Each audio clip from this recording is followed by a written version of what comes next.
And it's saving loads of time. So now all of that manual annotation is over. I mean, we just get the machine learning model, press a button, and in 1 to 2 seconds, it's generated all of that data that's previously taken us half an hour or so for a whole embryo's course of development, from fertilization to embryo transfer or to cryopreservation. And then it feeds into the same BLAST 6, we call it, the 6th model, the statistical model, and we get a score. And that score relates to the chance of a live birth for that particular embryo. We obviously choose the embryo with the highest score. This episode was brought to you by Future Fertility, the leaders in AI-powered oocyte quality assessment. Discover the power of Violet oocyte assessments by Future Fertility. These AI-based reports provide personalized egg quality insights to improve treatment planning and counseling for egg freezing patients. Deliver a superior patient experience and improve satisfaction by empowering your patients with an objective, personalized view of their unique chance of success. Download a sample Violet report plus a roundup of clinical validation research today to learn the difference this tool makes in patient care. Visit futurefertility.com/IRH. That's futurefertility.com/IRH. Today's advertiser helped make the production and delivery of this episode possible for free to you. But the themes expressed by the guests do not necessarily reflect the views of Inside Reproductive Health, nor of the advertiser. The advertiser does not have editorial control over the content of this episode, and the guest's appearance is not an endorsement of the advertiser.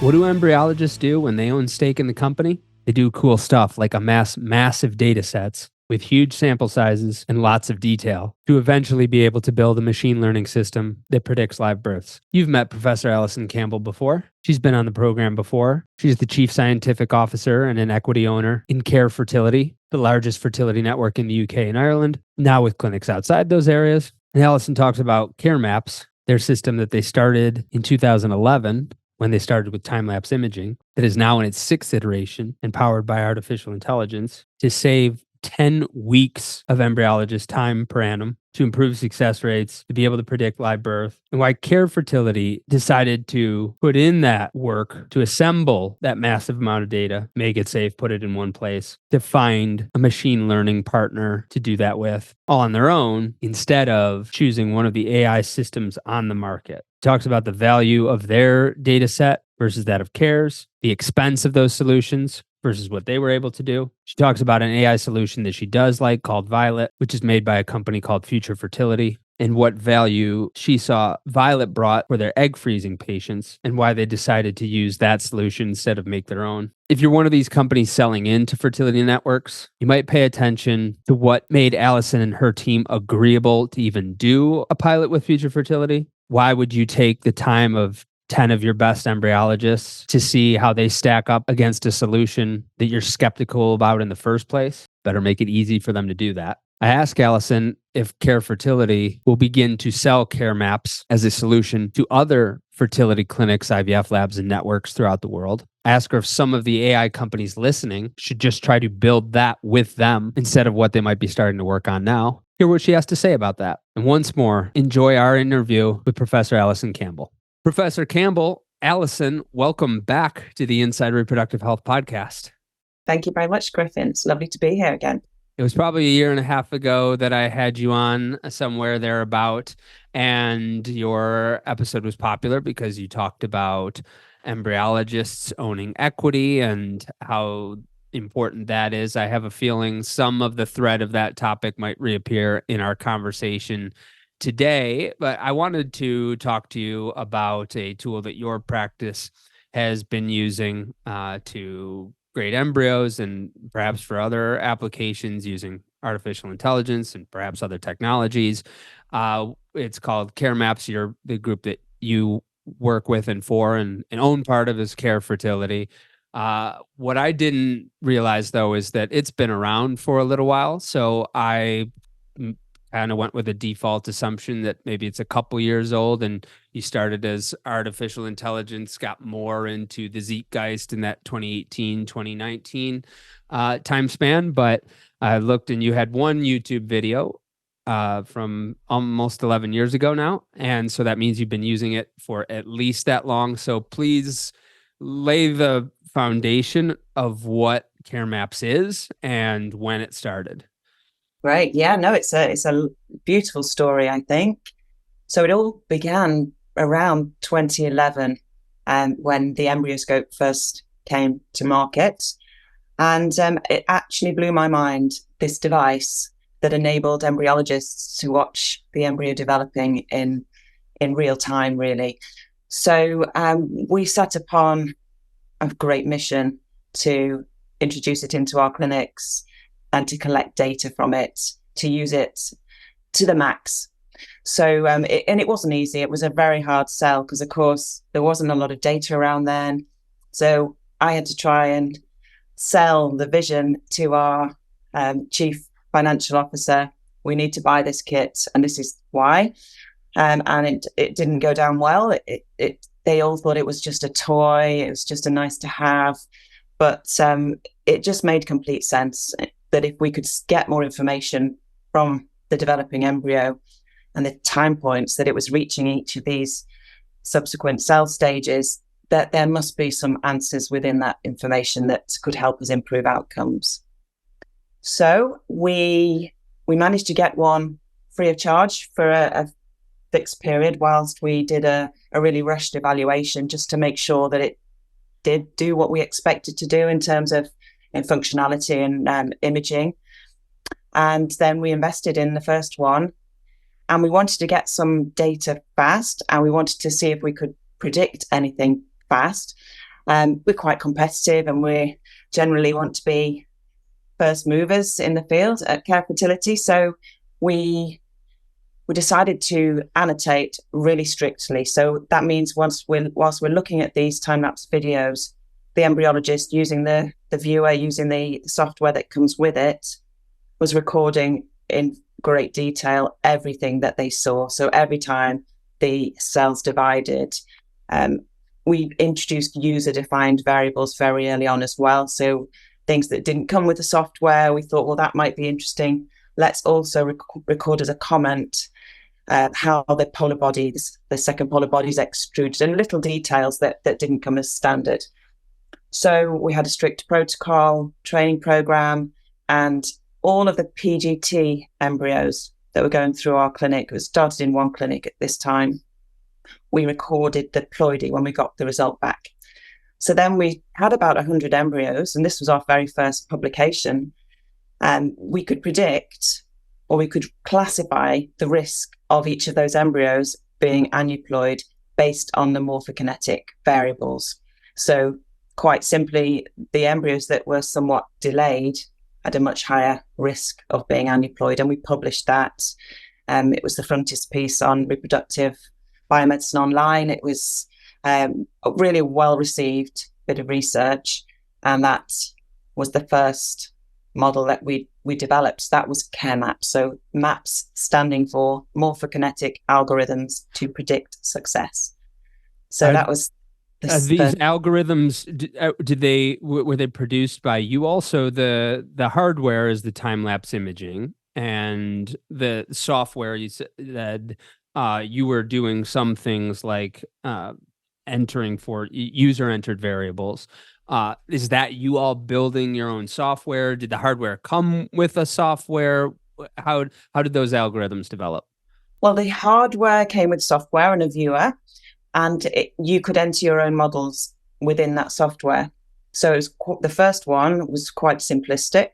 Now we're on our 6th iteration of Caremaps, which is a logistic regression algorithm. So we've had to work with the device manufacturer, Vitrolife, to enable us to implement our own algorithm. So they've been supportive with that. And then more recently, we've introduced the AI element. So that sits outside of the equipment, outside of the device.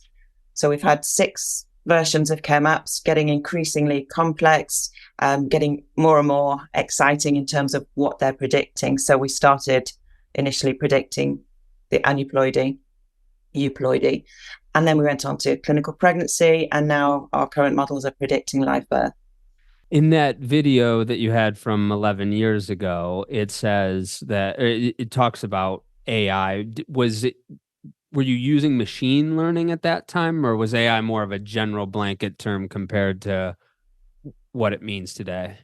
Well, I didn't really know that AI was on our agenda 11 years ago. I've not seen that video for a while, but that was probably just looking to the future and imagining. So we've only been introduced AI to our Caremaps in the last couple of years. So that's and what the element that's that's involved with machine learning is the annotation. So that's now completely automated. So I can talk much more about that and how it's won multiple awards. It's quite a great phenomenon. We're very proud of the recent innovations that we've done with AI. I want to ask about that. So in the beginning, it was all manual. So you're entering these criteria, but at the end of the day, one individual is grading each embryo, just looking at it, and then how do you compare? Was there anything like side by side, like criteria that was just entered in there so that when you're viewing the embryo, you're seeing it against your criteria, or you're just seeing the embryo and then you have to take it somewhere else to evaluate, or take that image and information somewhere else to evaluate it? Well, initially we do the manual annotation, which is really laborious, and we have been doing that for a decade, and absolutely no regrets, because that's the high quality data, quality assured manual annotation that we've used to train the machine learning models. So what we do is we'd sit at the machine, we'd sit at the device, and we'd annotate every stage, and then the software that came with the device would calculate the scores based on the model that we'd entered into the device. So it was only really the annotation element that was really laborious and took a lot of embryology time. The actual application of the simplistic statistical model was relatively easy. And so, forgive my ignorance, explain to me what annotation refers to. It's the grading of the embryo, it's the characteristics of the embryo, it's other notes, it's that criteria that you set for the self-entered variables. What does annotation refer to? So every 5 or 10 minutes or so, the time-lapse device is taking an image of the embryo through multiple focal planes. And so this goes on continuously. Right after ICSI, you put the embryos or the vertically inseminated oocytes into the time-lapse device, and it's collecting these images. So annotation is when the embryologist sits at this screen, the viewer, and reviews all of these images like it's a time-lapse movie, and using the software that comes with the same device to click to say, now it's 2 cells, now it's 3 cells, now I've seen the beginnings of compaction and so on. So it's that annotation is the translation by the embryologist of this image information into data, really. So it's very important that the embryologists are highly skilled and trained at this. And this is one thing that Care Fertility did really well, I think. We insisted that we trained people very thoroughly, that we quality assured their annotations. We didn't say, okay, the most junior member of staff can do all of the annotations. And there are arguments for and against, but I think the fact that we did it and we stuck with it for a decade, ensuring that everybody was trained and everyone was performing properly, has given us this gold mine of data now that's proving really valuable. Yeah, I was going to ask about who is doing the annotation. So a junior embryologist could do some annotations, but then what would have a senior embryologist would be doing other annotations, or the lab director would have to have the final grade. Tell me about the delineation of those responsibilities. Well, there's a training program and competency assessment to make sure that whoever it was, it didn't really matter what level they were. Are they capable? Are they competent of looking at these videos? I could train you to do it. I'd say it's not, you don't have to be a scientist to do it. You have to be well trained, and you have to be meticulous, and you have to believe and understand why you're doing it. And I think that's so important, because if you understand the end game, you will do it properly. And then we'll do spot checks to make sure that we agree with those annotations. If there's something really ambiguous, which happens with the human embryo, sometimes they'll go backwards. You'll see 4 cells, and then 2 frames later, they've reverted to 3 cells. Anything peculiar, we would call a colleague over, and we can say, look, can you sense check this for me? And then we'd have a quality assurance scheme that we established ourselves, whereby all the embryologists, all the annotators across the network would annotate the same set of embryos, and then we'd look at the intracorrelation coefficients to make sure that they are close enough. They're not always going to be identical. Sometimes they're a frame early or late. So then we'd look, well, if you are a frame early or late for that particular variable, so for the start of blastulation, let's say, for example, then does that impact the score, the model score? And therefore, does that impact the selection, which embryo you would choose based on the model score? So it was a very thorough and very complex process, but it's taken a decade to get to where we are. Is it now a requirement for every embryologist in your organization, this assessment for competence in annotation? It's always been a requirement at Care Fertility. Yeah, every embryologist who's annotating needs to be competent to do that. Does every embryologist annotate, or is the workflow segmented in such a way that some embryologists are annotating while others, might be freezing, thawing, etc.? So does every embryologist annotate? Yeah, everyone who's been trained and is competent can annotate. So if they're on the rota for a particular day to do the annotations, then they would do the annotations if they're supposed to do vitrification or egg collection. So it's done on a rota type basis. So now you're on the 6th iteration. Machine learning has been introduced to now be able to do that annotation. Is that new to the 6th iteration? Did that happen? What iteration did that happen? Yeah, it's new to the 6th. So the 6th iteration is the live birth prediction model. It's the most sophisticated model that we've ever had. It's built on over 6,000 transferred blastocysts where we know the live birth outcome. And so we realized we are taking so much time to manually annotate all these videos across the network. So 15 laboratories in the UK, some in Spain and the US that aren't yet fully set up to do this. But at least at the time, what can we do to really save time to improve reproducibility and objectivity? Because manual annotation is not perfect. So let's look at this. Let's get the data together, which was no mean feat. Let's find a third party who have experience in machine learning and see what they can do. So we scoped the project, we did the business case, and we found a UK company, or they're international, called BJSS. And they had no experience in the fertility sector, but they did have experience with machine learning.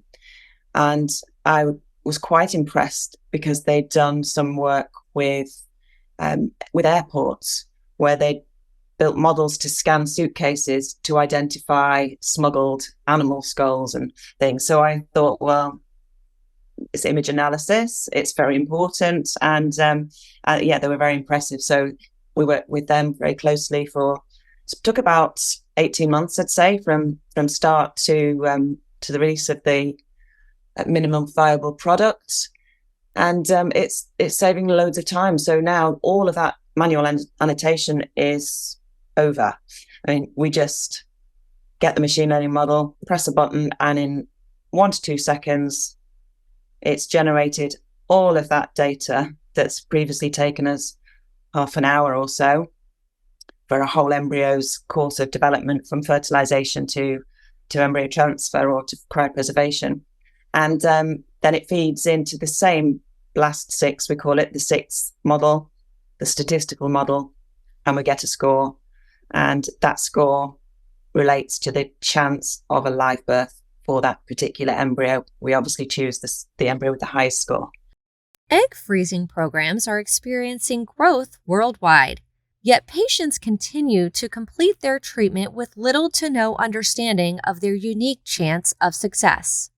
To date, there has been no standard of care for assessing egg quality. At best, general age-based estimates are provided, which assume that all patients of the same age have the same quality. There is so much untapped potential to better manage your patient's expectations for success while ensuring treatment plans are tailored for each patient's unique oocyte quality. Future Fertility has addressed this gap in care, enabling your clinic to drive a superior patient experience while optimizing cryopreservation outcomes. Future Fertility are the leaders in clinically validated AI-powered oocyte assessment. Violet, developed specifically for oocyte cryopreservation patients, integrates seamlessly with any lab to deliver objective and personalized oocyte quality insights. Violet leverages the industry's largest oocyte dataset to provide predictions of each egg's blastocyst development that visual assessments simply can't match. The report also provides a personalized prediction of your patient's chance of live birth, which factors in their unique egg quality, helping you ensure your patients have sufficient oocytes stored to give them the best chances to meet their fertility goals. Let Violet become your partner in fertility planning, transforming the way your clinic approaches treatment and counseling for egg freezing patients. Visit their website today at futurefertility.com/IRH to receive your free sample report, plus a roundup of their industry-leading clinical validation research. That's futurefertility.com/IRH. This is all embryo grading. There's no oocyte grading happening with Caremaps? No, not with Caremaps. We are interested, and we've been talking to Future Fertility, who I know you were speaking to recently.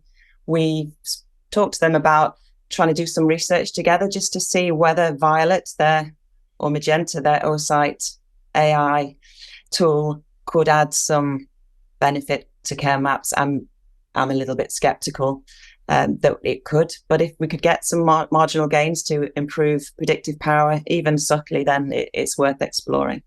So would that be for, like, you would be using their oocyte grading to improve your embryo grading, or you would be using it separately to create something for oocyte grading? Well, they've already got their own tool to assess the static images of oocytes, which we use for fertility preservation purposes. So if we thought about putting it together with Caremaps, it would be to see whether the assessment of the oocyte from their system could improve the predictive power for embryo selection in our live birth prediction models. Okay. So I want to talk about this, about building an AI solution versus going with one. And Future Fertility might sponsor this episode. Somebody else might. Burger King theoretically could. They don't have any control over what you say, so you can say whatever the heck you want. But I see some people really see the value in certain AI solutions, and then other times I think I heard Santi, Dr. Mooney, say try to build one yourself for a lower cost. The costs also range a lot. Some of them seem really expensive. Some of them don't seem as expensive. But it sounds like in the case of embryos, you wanted to build your own as opposed to using one of the solutions that are out there with these companies trying to get implemented into clinics. Why did you decide to go the build your own route? Well, a few reasons for that. We tried the systems on the market at the time, a couple of years ago, with AI. We're talking about the AI aspect, and it wasn't good enough for us. It wasn't comprehensive enough. We can use an alternative provider's auto annotation tool, but we weren't getting comprehensive or to annotate. We weren't getting all the data that we needed to feed our models. There were lots of omissions, lots of inaccuracies, lots of sense checking required.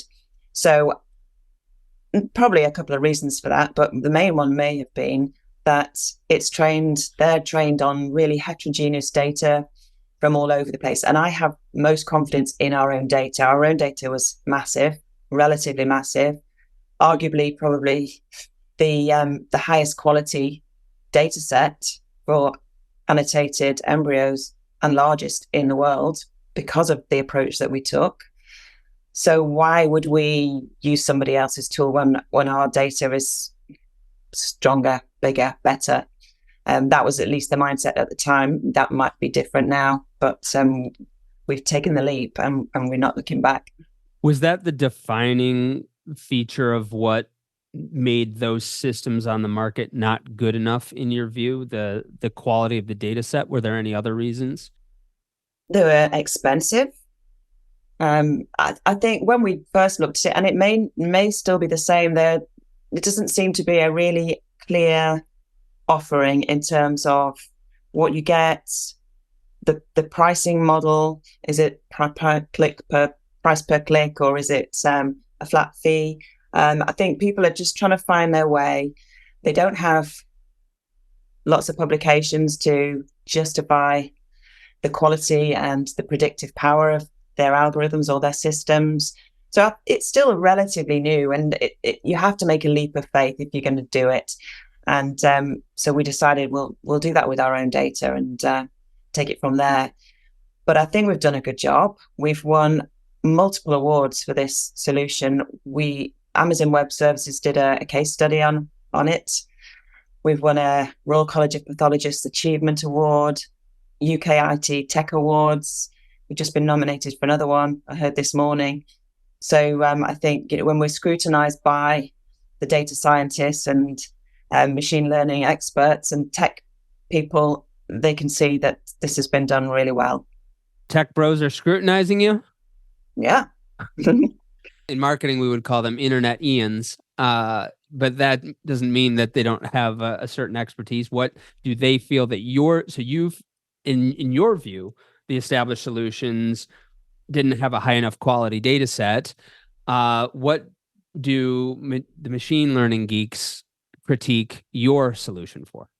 Well, they can just see the information that we give them, and we're not letting them under the bonnet to scrutinize it. So they can scrutinize the way we did the build, or the way BJSS, our partner, did that build, the size of the data, the outputs, the predictive power, because we've used this model now prospectively for over 2,000 transfers with the AI element.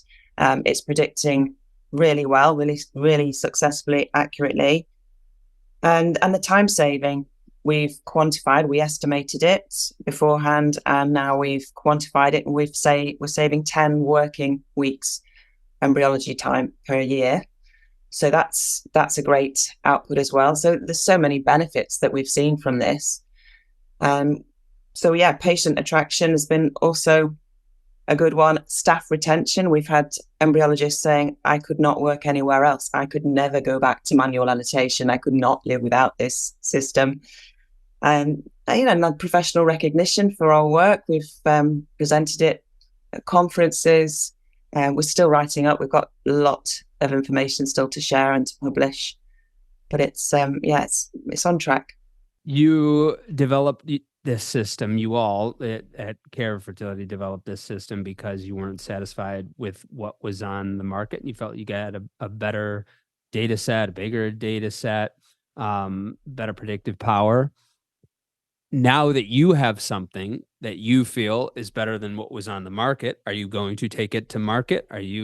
Should we expect Care Fertility to spin off Caremaps and be selling that to the EVRMAs and the Eugens and the Inceptions, et cetera, of the world?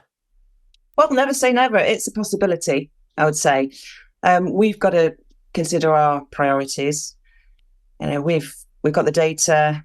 We've got a lot of expertise in time lapse in this area of machine learning, but we don't have a sales force. We've never done regulatory approvals for our products. So this is an in-house developed tool.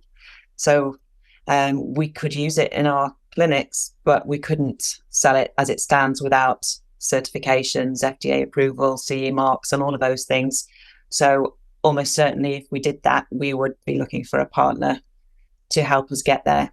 I wonder if any of the current partners who are thinking, man, this is tough. This is really hard to sell into these clinics. They're thinking, why don't we just do that? Why don't we just try to take what Caremaps is doing and make that our product? And we've got the sales force and we've got the venture raising infrastructure. And I think that might happen. That could happen. Yep, I think it could happen. And open to conversations. And I say we don't have a sales force, but actually, you can probably tell, I'm so passionate about it. It's probably some of our team members would be the best people to sell it if we were to take it to market, because we've lived and breathed it for 10 years and we trust it. I'm sure. And so and so maybe Future Fertility can help with the embryo grading, but you're a bit skeptical of that. But they are helping you with oocyte grading for egg freezing. Why go with them in that situation as opposed to then trying to develop your own oocyte solution? So the embryo grading systems on the market weren't sufficient, and so you built your own. You didn't go that route for egg freezing. Why not? Well, yeah, we considered it, of course, and it may still happen that we do our own thing, but we focused on one thing at a time, and we focused on the embryo selection. We put Future Fertility's Violet through its paces early on because I was really skeptical. A static image of an egg to predict outcomes, but saying that, we assessed it. Got 10 of our expert embryologists to compete against Violet, and it beat us. So yeah, it could assess and predict better than we could. Not at a very high rate because there are so many other variables. The sperm takes a huge part to play in it, and lots of other factors. But at least for patients who want a bit more information, and they say, well, how are my eggs? Without Violet, we'd give them our best judgment, but it wasn't particularly accurate. And with Violet, they get more information. They get images of their eggs. And so it was a nice to have. So yeah, and generally I'm skeptical of static image assessment because human embryo development is a very dynamic process. And there's so many things that can impact it. So we just got to focus on what we have the most faith in, I think, at any one time, and put our efforts into that. You were skeptical of the static images, and then you put it against your team of 10 embryologists, and it won. But to do that pilot test, they must have communicated some sort of value to you, or if they didn't, you just perceived the need in oocyte grading to be that great. I remember last time we spoke, I asked you how many of these different companies pitch you over the course of the year, and I think it was probably a couple dozen that you said. And then I asked, how many in a year do you do even like a pilot program with? And you said, maybe 3. I think it's something along those lines. So you were talking about 1 out of every 10 or something like that you're actually piloting. What was it about that pilot that you said, this is worth the time of 10 of my embryologists to put them against? Well, it was a relatively easy thing to do. It was a quick pilot. It was on an app phone, and so we could do it quite quickly, gather information fast. They were nice people. They were also passionate.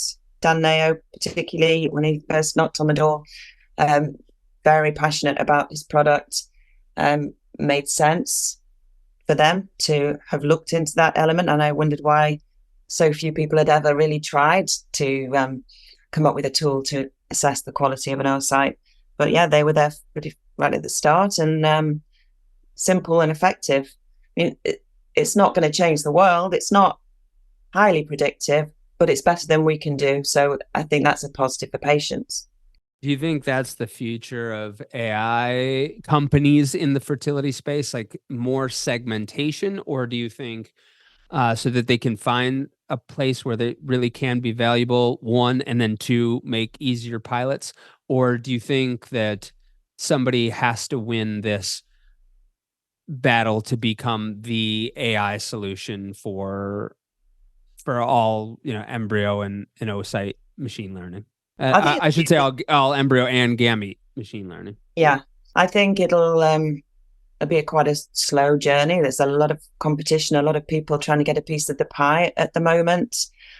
But eventually, I think there'll be just a couple of high quality solutions which incorporate gametes and embryo assessment. I don't think it's really going to be, we're going to see hundreds of different options. I think eventually the cream will rise to the top. There'll be collaborations, partnerships, merging of solutions, because what we want in the clinic is simplicity. We don't want to be moving between systems and causing confusion. We need integration of good systems and simple tools. Are other networks doing this, to your knowledge, developing their own embryo grading machine learning? Not to my knowledge. I don't think at the scale that Care Fertility have been moving and developing this Caremaps-AI. I don't think I haven't seen that or heard of that. Now, I've spoken to some big group scientific leaders who've said it's so difficult to get the data together. So I know it was a huge undertaking for us to get all of that data off all of those servers into one safe place. And so we were fortunate to have the expertise or have the partnerships to enable us to do that. So that was the first step. And I think that some of the big groups might well be struggling with that. And also, if they didn't embark on the journey like Care Fertility did, annotating rigorously and religiously, comprehensively, then they won't have that data set. But you can accumulate it very quickly. Some of the networks now are enormous. And if they just decided to change tack and do exactly what we've done, it wouldn't take 10 years to do it. It's difficult to get the data together. You talked about it was possible for you because you had partners, but they could go out and get adequate partners to help them with that. What made it possible for you all to bring that data together? Well, teamwork and shared vision, I'd say. It's yeah, but it's got to be something in the shared vision, because if they wanted to, they could align the teamwork to it. So there was something about your shared vision that prioritized it in a way that maybe others haven't. What was that? Why was this a priority? Well, because we'd already got Caremaps. So we were getting great outcomes for our patients. We were generating revenue. We loved the technology. We were getting publications from it. So it was part of our DNA. So it was the next step, really, to bring machine learning into that to save time. We were never going to say goodbye to Caremaps. We wanted to keep developing it. We'd done that 6 times over the last 10 years. So it seemed to be the next step. And it's quite possible now, you asked the question, that these guys tapping on our shoulders saying, well, look at our solution, that they catalyzed our actions, because we'd been talking about it. But once we realized other people are starting to bring tools to the market that can automatically annotate and predict outcomes, we should be leading the way. We should be doing that. Let's get on with it, because time moves quickly, and we have the potential to make all those benefits that I described, and particularly saving time for our embryologists. It was a huge driver. Again, my ignorance, are other labs not annotating to this degree of detail? I don't believe so. No. They're not. I think we were annotating every single embryo for a very long time. And some of the clinics will have not annotated at all, or else they'll just annotate the blastocysts or just the euploids. So if you do that, you're restricting your data set because you're only annotating the good quality ones. You've not annotated the ones that have arrested on the third day at 5 cells, for example, or degenerated at the morula stage. We annotated everything. So the data we've used, the manual annotation data that we've trained the machine learning models is really comprehensive. Did that set out, was the vision for that originally to eventually compile a massive data set? Was that the main or an only driving reason, or were there other reasons for that level of detail in your annotation? Yeah, no, that was the main reason, is because we want the data, and in the data will be the answers. So unless we collect the data really thoroughly and comprehensively, we're not going to get all the answers that we want to find. And so now you're at a point where you're predicting live birth rates. Tell me more about that. Well, when I'm describing it to patients, I'll say, well, we've transferred embryos in good faith. We've transferred blastocysts in good faith, and we've put the ones that have resulted in a baby in one bucket and the data from the ones that haven't, they've been transferred in another. And we've analyzed to see the differences in their morphokinetic values, in their developmental timings and morphological scores, to see what the differences are. And then we've built these predictive models. So when we do apply our models to predict live birth, we get a score. And the score 1 will mean that embryo is made of blastocysts, because these models are applied to all of the blastocysts. The live birth chance is about 5%, so really low chance of live birth, even though we can see a blastocyst which is sometimes seemingly beautiful. And then it just goes up to a score of 10, and the chance of live birth is over 50% with that embryo. So of course we choose the highest score, and we've retrospectively validated these models, and now we've prospectively validated the models, and they work exactly as predicted. So we achieve the birth rates or the clinical pregnancy rates just as we predicted, because it's so accurate. And when you look at morphology alone, which is the alternative really for standard practice, you have trophectoderm quality and inner cell mass quality, and you have a stage of expansion. And those variables are nowhere near as predictive of live birth. They're just over flipping a coin. It's not good enough. And it upset me a lot over the years working with standard practice that one embryologist would choose one blastocyst from a cohort and another embryologist will choose another. Now with Caremaps, we will choose the same one, and we'll choose the best one. With this level of detail and all of the data that you've assembled, would that even be technically possible without time-lapse imaging? No, it wouldn't be possible. You wouldn't have data. And so it was 2011 where you first started using time-lapse imaging. I would say in the US, probably fewer than 20% of clinics are using time-lapse imaging in their labs right now. Maybe it's around there. It sounded like you had to make that case in the beginning. But I want to ask, what percentage of embryos are PGT-A tested in the UK about? Well, it's much lower than the US. I believe it's probably closer to 20%, whereas in the US it's more than 50%. Yeah, I think it might be 60, something like that. Yeah. And so are these two things either or in many people's view, that we either do time-lapse or we do PGT-A? Is there a reason why it's not both? Well, yeah, I'd say in most people's view, they think, right, and embryo selection, is it PGT or is it time-lapse?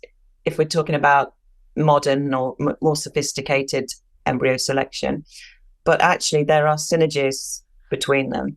And we've shown from our own data that if you've got a patient with multiple euploid embryos, then you can apply Caremaps to distinguish between those euploid embryos. And of course, we want the best embryo transferred. So if we've got that technology, then we should be using it. So you had to make the case, though, for the for the time-lapse imaging back some 12, 13 years ago. And this might tie back into the first conversation we have about embryologists owning equity in the clinic, in the network, because I think you said something to the effect of they thought it was just kind of a nice toy and you had to convince them of a greater business value. And when I just kind of ask around, I've started every embryologist that comes on the show, I ask them, do you think time-lapse imaging is a nice to have or a must have? And it seems like everyone is saying they think it's a must have. And yet we have so many networks that don't have time-lapse imaging. So you had to convince them of that value. And you also had to have seen the value yourself because you own equity in the company. What was that business case that you had to make to your colleagues and to yourself, and that you feel maybe isn't being made strongly enough? Well, it's a long time ago, but the business case related to it being a differentiator and having the potential to improve outcomes. So it wasn't a rock solid because we didn't know if it would definitely improve outcomes. We didn't know how much it was going to cost us as a whole network if we were going to end up rolling it out across all of the clinics. And we hadn't really been certain about what we would charge patients for it and if that was appropriate or not. So there were lots of discussions. We did invest in it because the hardware is very expensive. We did start to charge patients once we'd got confidence in it. We didn't charge for 6 months while we collected the initial data and we built our preliminary models.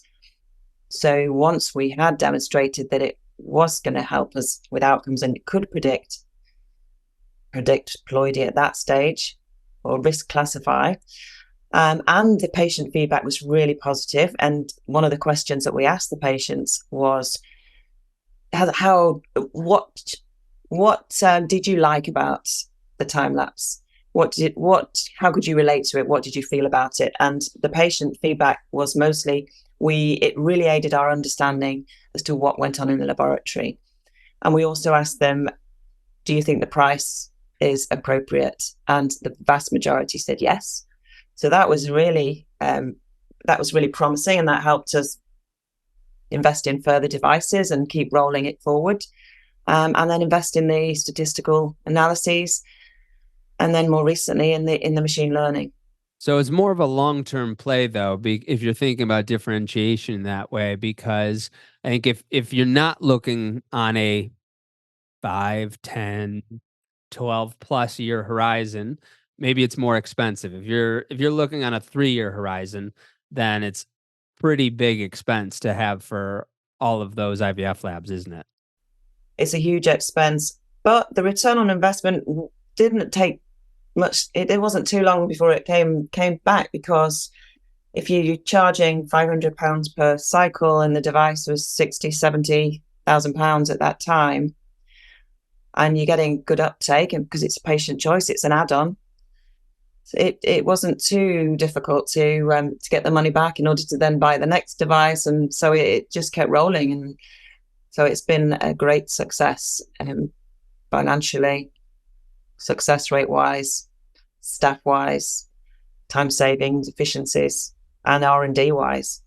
It just seems to me that in order to meaningfully improve success rates and in order to have differentiation, people have to have the data. They have to have the data for everything. And so that refers to the tools in the lab that allow you to capture embryo and gamete data. It refers to software that allows you to capture clinical data and other inputs and outputs.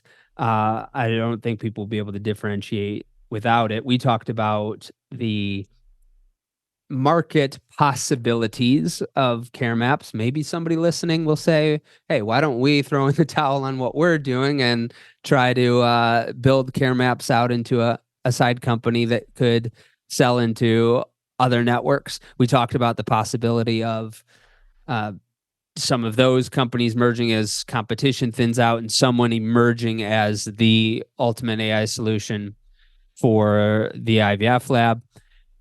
From a technical perspective? What's on the horizon for Caremaps? This is how I want to conclude our conversation today. What would we expect from iteration 7? Right. Iteration 7 would ideally be device agnostic. It will be cloud-based. It will not be tied to one particular time-lapse device.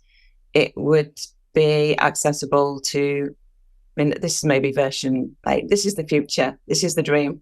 It would be nice if we could get it certified and enable other people outside our network to use it and to feel the benefits of it. And for those patients of those competitor clinics to also feel the benefits of it. So we'll see. When do you work on the next iteration? Does that work immediately begin as once you've completed an iteration, or is you work on an iteration once an iteration is implemented, you wait a little while to see what the needs are? How does that work? Yeah, we wait a little while. We usually keep one version going for 18 months, 2 years before we see how big is the data set now. Are there any where's the area we could tweak and improve? So yeah, we'll be coming up for those thought processes soon. But version 6 is working phenomenally well. And how often do priorities shift in what you expect the next iteration is going to need versus what you end up actually doing? So in other words, going into iteration 5, you implement the 5th iteration and you're thinking this is probably what we're going to need for the 6th iteration. How much does your expectation, your assumption match up with what you end up actually needing for that next iteration? That's a really good question. I'm not sure so much thought goes into it as you might imagine. Really, it's because the data set is growing. We've got the ultimate, in my opinion, the ultimate outcome measure, which is live birth. So previously, we were just reaching for the better outcome measure.